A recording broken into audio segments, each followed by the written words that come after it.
So Ben Shalom recently, a couple of weeks ago, announced that Boxer, given the fact that they're no longer going to be with Sky, that they are going to the BBC. So they will be showing their shows on terrestrial TV, which personally for me, I actually think is a good thing, and I think it's a good move.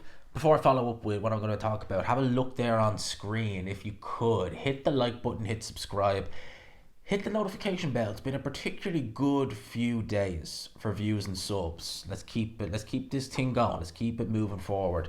Hit the like, hit subscribe, hit the notification bell. As I was saying, I thought it was a good move. I was thinking, okay, BBC terrestrial TV, BBC One or Two, you do some shows on there. You know, you got the likes of Fraser Clark, Adam Azim. You have the likes of Ben Whitaker, and you had the likes. I say had, I'm using the past tense. Had the likes of Viddal Riley. Now, Ben Shalom has lost Lawrence Cody. He signed with Queensberry, I think it was October time last year, after being with Boxer for just over a year. He wasn't with Boxer that long when you think about it, because he's out of the ring for a while. He had his first fight with Boxer in 23, and then in 24 he signs with Queensberry. That's the first one.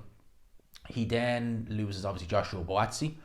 Boazzi is now signed to Frank Warren. He's obviously going to be on a show in Manchester against Zach Parker in November, I believe it is. And now, well, actually, had Anthony Yard for a fight. He's back with Queensberry. And then Adam Azim at a recent Queensberry show was saying, Frank, or Ben, get a move on, get us a fight date at a Queensberry show. So it does have you a little bit worried. Well, Viddal Riley, who had a very good performance against Chev Clark on the undercard of Ben Eubank, has tweeted the following: "Things have been good. Now we are striving for great free agent season." Essentially confirming that he is no longer with Boxer. He is now promotionally a free agent. That's a loss. That's a loss for Boxer. It's had a lot of people speculating that there could be a massed exodus to Boxer, because although the BBC deal sounds good on paper, and it does, at the end of the day, Boxer don't have a stacked stable, if you think about it. They don't have bad fighters, make no mistake about that, they certainly don't. But they don't have a deep roster like Eddie Hearn and Frank Warren do, of talent that, you have enough talent there that you can do several dates. I mean, you look at Frank Warren, he can just, date if he wanted to. All right, obviously he saved something for Riyadh season and stuff like that. But Frank Warren has such a deep roster full of talent that he can, he's the perfect, kind of domestic shows, and then he has his Riyadh shows. Eddie Hearn, a lot of his talent is actually based in America now. The UK kind of shows, yeah, there's a good few coming up between now and the end of the year, but they've been few and far between this year, it's fair to say. And then he's used obviously the Riyadh.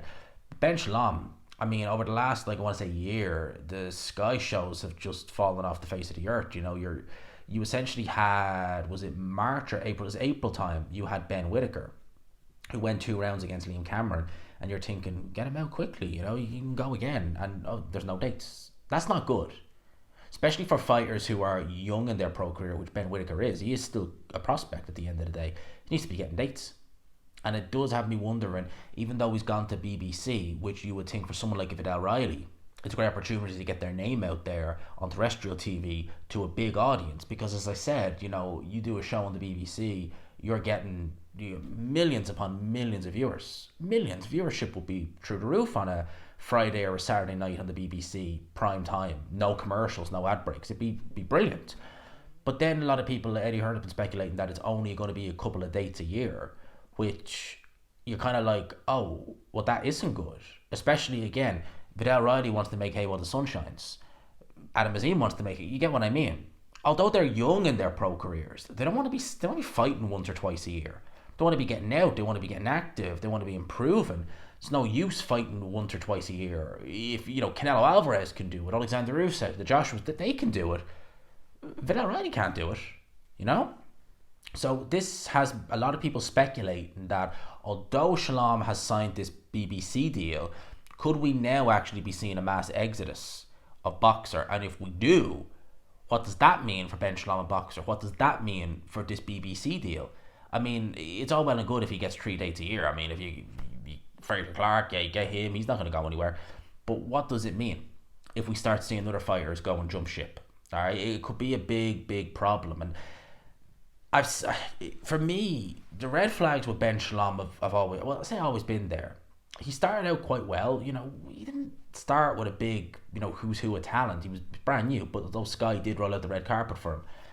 But then he started signing talent. He had Joseph Parker, he had Michael Hunter, I think he had Hughie Fury, he had Jack Cattrall, I think he had a few others as well. Some of them never made their debuts with Boxer, some of them were one and done.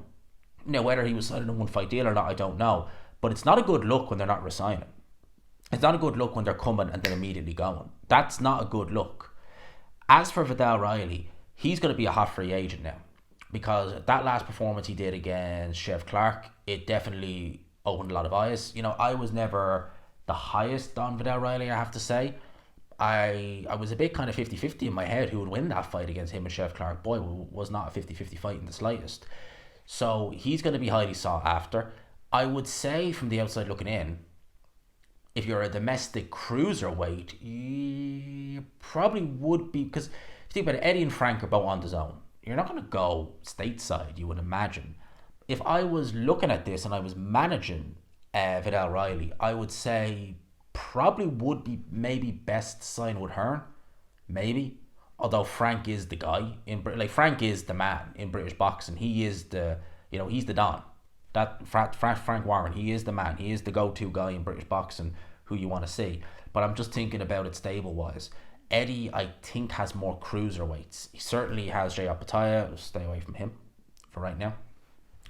He has Chef Clark, you've already beaten. He has... I know Jordan Thompson is fighting, I think, this weekend against Lennon Pero, I think. But he hasn't fought in 2 years, and this is a heavyweight. I think Eddie has maybe one or... I think he's got another cruiserweight or something. When I look at Frank, he's got Alois Jr. I guess you could do that fight. I mean, it'd be a Viddal Riley. I mean, certainly the build-up will be mega. It'd be good fun. Actually, it'd be a really, really good fun build-up, Viddal Riley versus Alois Jr. I wouldn't give Alois Jr. a sniff of a prayer against Viddal Riley, quite frankly. I mean, if you're struggling against Elizara, and a lot of people think you lost that fight, yo, good luck. Yo, that's not... Yeah, simple as. That's what I got to say on that. But that's one of Ben Shalom's fighters who he's had him for a while, and that's not a good look. And that's a worry. If you are a fan of Boxer, if you're a fan of Ben Shalom, to see that although you've signed this deal, it's not compelling fighters to re-sign with you. And what's going on with Ben Whittaker? What's going on with Fraser Clark? What's going on with Adam Azim? I mean, if you think about it, if you lose Whittaker and Azim, I don't know how you come back from that. No offence, and I mean no offence with this, but Lauren Price, the BBC will love her, but she's not going to put butts in seats. She hasn't done it yet. So I'm stumped here. As I said, Ben Shalom with the whole Sam Egerton is not entertaining enough for Sky. I mean, that right there kind of sums up how out of touch Ben Shalom really is. And again, I hate to sound like I'm having a go at Lauren Price. I'm not meaning it like this. But at the end of the day, most fight fans who are going to watch would sooner see Sam Egerton have a war over 10 rounds than watch Lauren Price outbox someone for 10 rounds. They would. They just would. That's the way it is. So for me, it's like Ben Shalom, is he out of touch? What's going on here? I don't know.